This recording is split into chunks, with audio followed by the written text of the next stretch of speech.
Bonjour à tous. Alors vous avez trop chanté hier, vous avez trop forcé sur votre voix, vous avez chanté trop longtemps, vous avez mal chanté et aujourd'hui, vous vous retrouvez à faune, vous avez mal, là c'est sec, ça tire. On va voir dans cette vidéo les 5 règles fondamentales pour retrouver sa voix lorsqu'elle est cassée. Bienvenue sur cette chaîne qui s'appelle Je chante mieux et qui est le meilleur endroit pour trouver de l'inspiration sur le chant, pour la voix et pour placer parfaitement votre voix comme un professionnel. Vous allez devenir maître de la scène, maître de votre voix pour tous les styles confondus. Donc abonnez-vous vite à ma chaîne et téléchargez un kit de démarrage qui se trouve en bas dans les commentaires. La règle numéro 1, lorsqu'on se casse la voix, lorsqu'on s'est abîmé la voix parce qu'on a mal chanté, c'est de boire de l'eau. Qu'est-ce qui se passe ici? C'est tout sec, ça tire, ça brûle, ça vous irrite. Donc buvez beaucoup d'eau, hydratez-vous.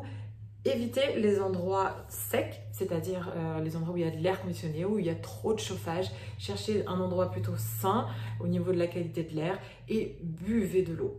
Ça, c'est la première règle. La deuxième règle, vous allez pouvoir lubrifier toute la zone de la gorge avec de l'huile, des huiles essentielles, tranquillement. Et on va faire un petit massage, on va voir lequel.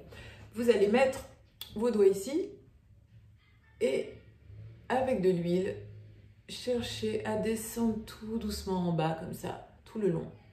Donc, vous posez vos doigts là, en dessous de la mandibule, et vous massez comme ça. Vous faites descendre, vous faites glisser les tissus tranquillement pendant 1 minute. Et après, latéralement, vous allez suivre la mandibule, la mâchoire qui est ici, et vers le bas, comme ça. Pareil, 1 minute de ce côté-là. Et même chose de l'autre côté. De façon latérale, 1 minute pareil, sans jamais appuyer, avec beaucoup de douceur. Cherchez vraiment à relaxer cette zone-là et pour que toutes les tensions se réparent.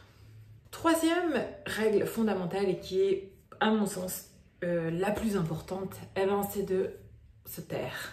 Ne plus parler et ne plus chanter pendant au moins 4 jours en fonction de votre pathologie, si c'est vraiment très grave, vraiment vous n'avez plus de voix ou si vous avez juste une irritation. Vous ne parlez plus, vous ne chantez plus, vous discutez avec votre entourage avec des petits papiers et des petits mots. C'est ce que font les grands chanteurs avant une prestation. Souvent, 10 jours avant, ils ne parlent pas pour que la voix soit vraiment au maximum de son potentiel et de sa beauté. Donc aussi, pour récupérer sa voix lorsqu'elle est cassée, on ne parle plus pendant 4-5 jours.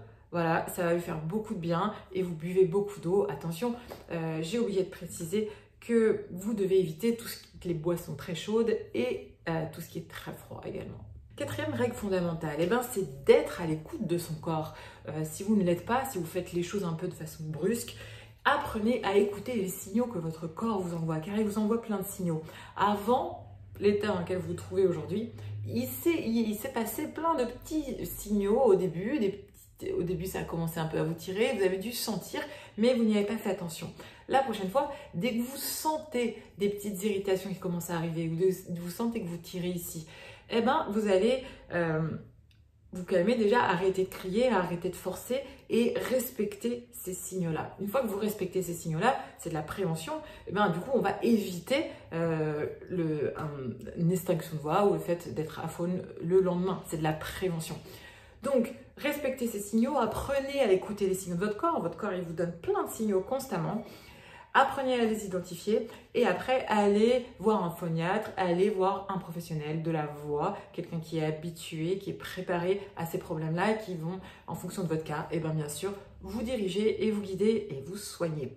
Pour éviter des extinctions de voix, il faut apprendre à soutenir le son, soutenir sa voix. Pourquoi est-ce qu'on parle de soutien? C'est parce que justement, on soutient la gorge grâce aux muscles intercostaux et aux muscles diaphragmatiques du soutien. Donc apprenez quand vous parlez, quand vous chantez, quand vous faites un effort vocal, quand vous devez faire des prestations sur une scène, apprenez à soutenir votre son pour soulager votre gorge.